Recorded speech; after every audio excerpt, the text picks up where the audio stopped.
Debt is the weapon used to conquer and enslave societies, and interest is its prime ammunition.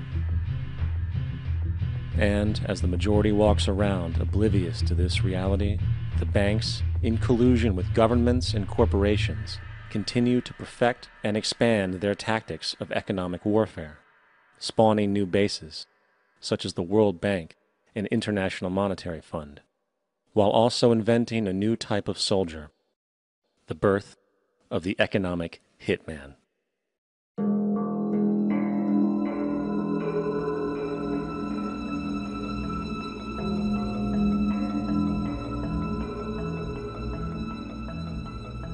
We economic hitmen really have been the ones responsible for creating this first truly global empire. And we work many different ways.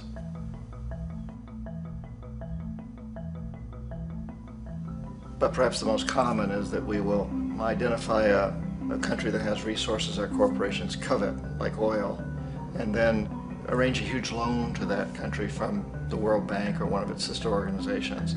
But the money never actually goes to the country. Instead, it goes to our big corporations to build infrastructure projects in that country, power plants, industrial parks, ports, things that benefit a few rich people in that country, in addition to our corporations, but really don't help the majority of the people at all. However, those people, the whole country is left holding a huge debt. It's such a big debt they can't repay it, and that's part of the plan, that they can't repay it. And so at some point, we economic hitmen go back to them and say, listen, you owe us a lot of money, can't pay your debt, so sell your oil real cheap to our oil companies. Allow us to build a military base in your country, or send troops in support of ours to someplace in the world like Iraq, or vote with us on the next UN vote. To have their electric utility company privatized and their water and sewage system privatized and sold to U.S. corporations or other multinational corporations. So there was that whole mushrooming thing, and it's so typical of the way the IMF and the World Bank work, that you put a country in debt, it's such a big debt it can't pay it, and then you offer to refinance that debt and pay even more interest. And you demand this quid pro quo, which you call a conditionality or good governance, which means basically that they've got to sell off their resources, including many of their social services, their utility companies, their school systems sometimes, their penal systems, their insurance systems, to foreign corporations. So it's a double, triple, quadruple whammy.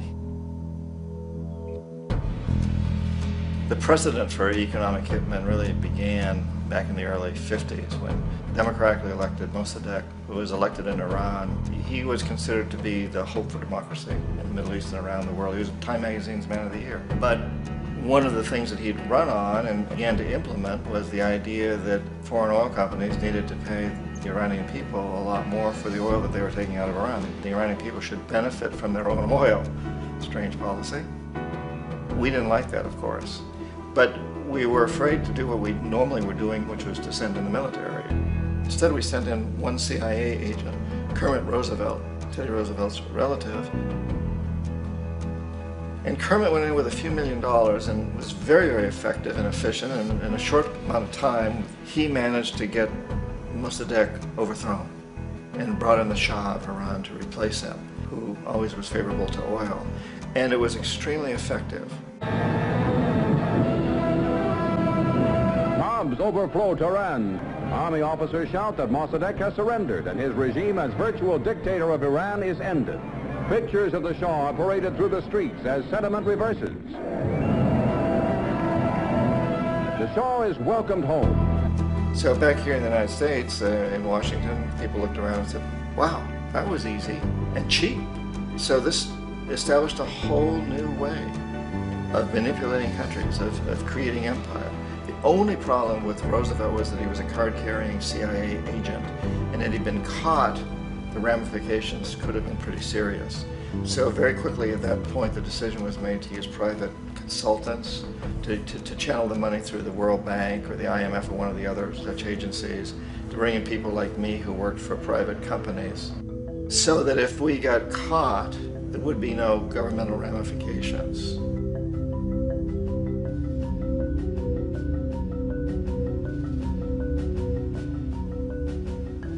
When Arbenz became president of Guatemala, the country was very much under the thumbs of United Fruit Company, the big international corporations. And Arbenz ran on this ticket that says, you know, we want to get the land back to the people. And once he took power, he was implementing policies that would do exactly that, give the land rights back to the people. United Fruit didn't like that very much. And so they hired a public relations firm, launched a huge campaign in the United States to convince the United States people, the citizens of the United States, and the press of the United States, and the Congress of the United States, that Arbenz was a Soviet puppet. And that if we allowed him to stay in power, the Soviets would have a foothold in this hemisphere. And that, at that point in time, was a huge fear on everybody's mind, the Red Terror, the Communist terror. And so, to make a long story short, out of this public relations campaign came a commitment on the part of the CIA and the military to take this man out. And in fact, we did. We sent in planes, we sent in soldiers, we sent in jackals, we sent everything in to take him out, and did take him out. And as soon as he was removed from office, the new guy that took over after him basically reinstated everything to the big international corporations, including United Fruit.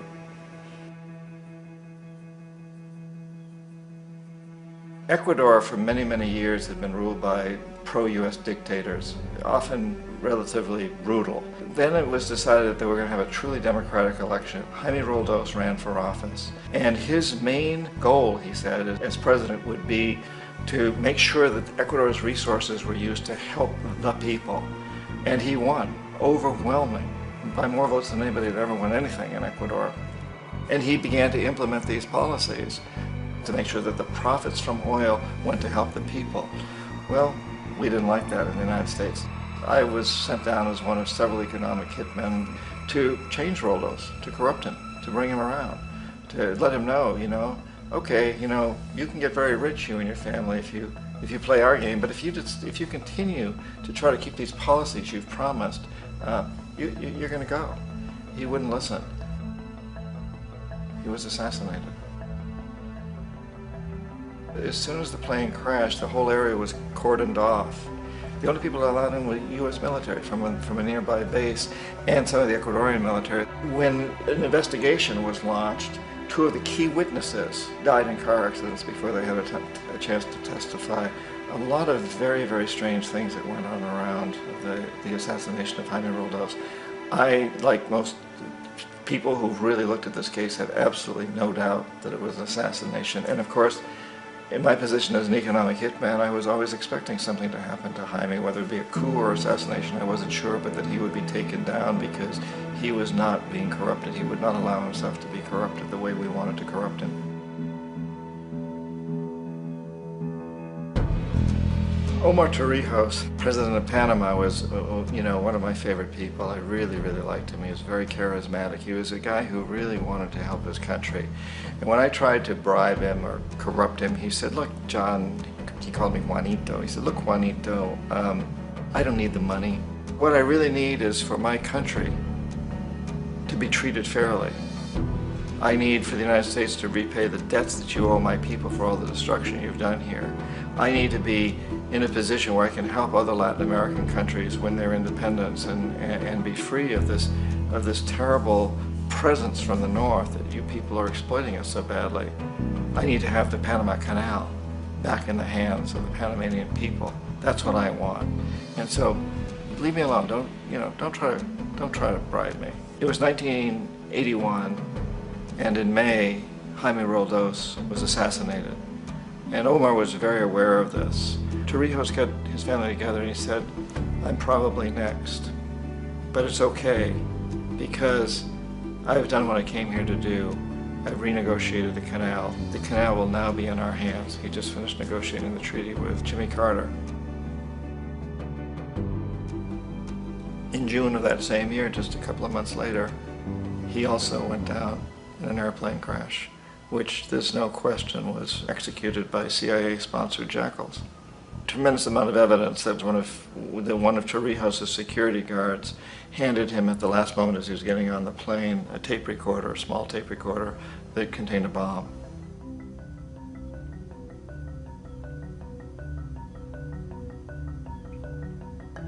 It is interesting to me how this system has continued pretty much the same way for years and years and years, except the economic hitmen have got better and better and better. Then we come up with, very recently, what happened in Venezuela. In 1998, Hugo Chavez gets elected president, following a long line of presidents who had been very corrupt and basically destroyed the economy of the country. And Chavez was elected amidst all that. Chavez stood up to the United States, and he's done it primarily demanding that Venezuelan oil be used to help the Venezuelan people. Well, we didn't like that in the United States.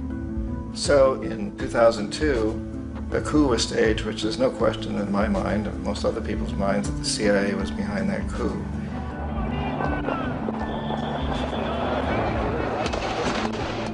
The way that that coup was fomented was very reflective of what Kermit Roosevelt had done in Iran, of paying people to go out into the streets to riot, to protest, to say this Chavez is very unpopular. You know, if you can get a few thousand people to do that, television can make it look like it's the whole country, and things start to mushroom. Except in the case of Chavez, he was smart enough, and the people were so strongly behind him that they overcame it, which was a phenomenal moment in the history of Latin America.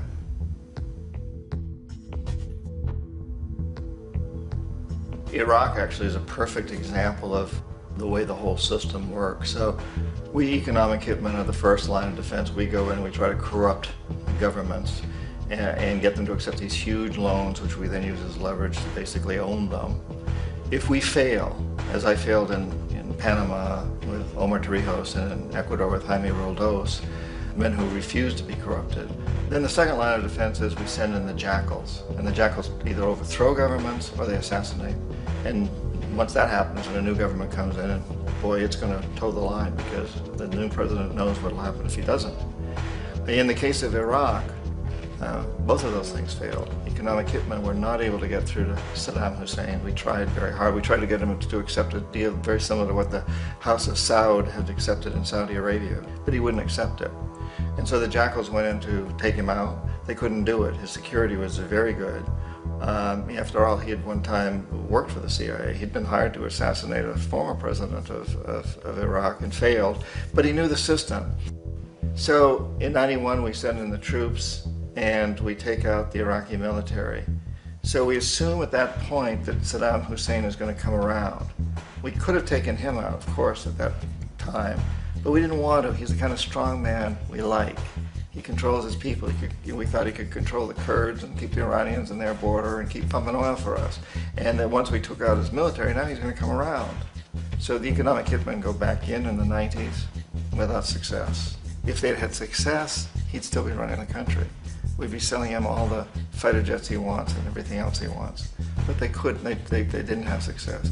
The jackals couldn't take him out again, so we sent the military in once again, and this time we did the complete job and took him out, and in the process created for ourselves some very, very lucrative construction deals. We had to reconstruct a country that we'd essentially destroyed, which is a pretty good deal if you own construction companies, big ones. So, you know, Iraq shows the three stages. The economic hitmen failed there, the jackals failed there, and as a final measure, the military goes in.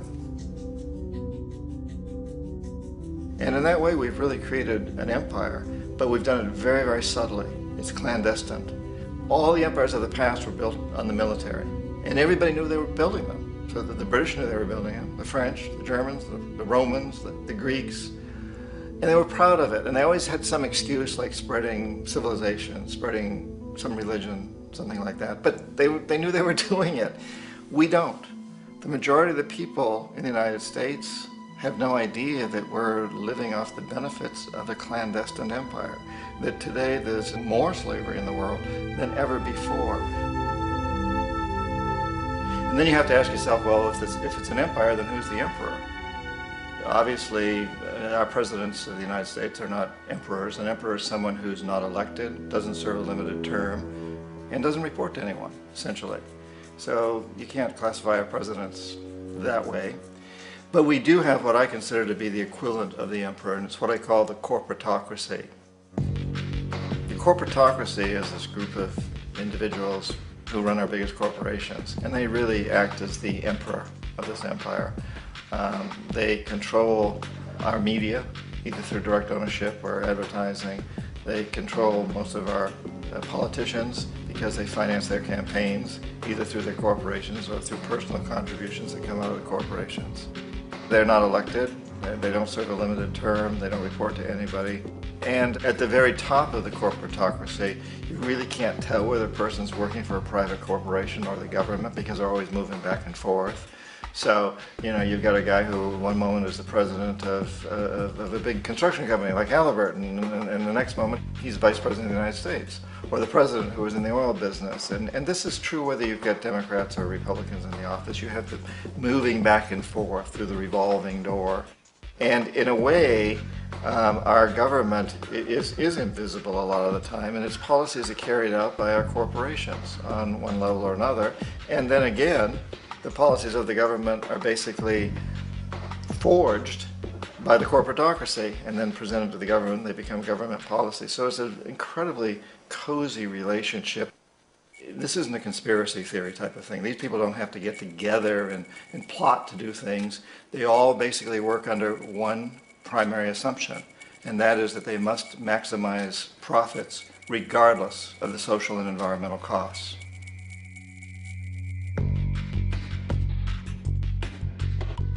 This process of manipulation by the corporatocracy through the use of debt, bribery, and political overthrow is called globalization. Just as the Federal Reserve keeps the American public in a position of indentured servitude through perpetual debt, inflation, and interest, the World Bank and IMF serve this role on a global scale. The basic scam is simple. Put a country in debt either by its own indiscretion or through corrupting the leader of that country, then impose conditionalities or structural adjustment policies, often consisting of the following. Currency devaluation. When the value of a currency drops, so does everything valued in it. This makes indigenous resources available to predator countries at a fraction of their worth. Large funding cuts for social programs. These usually include education and healthcare, compromising the well-being and integrity of the society, leaving the public vulnerable to exploitation. Privatization of state-owned enterprises. This means that socially important systems can be purchased and regulated by foreign corporations for profit.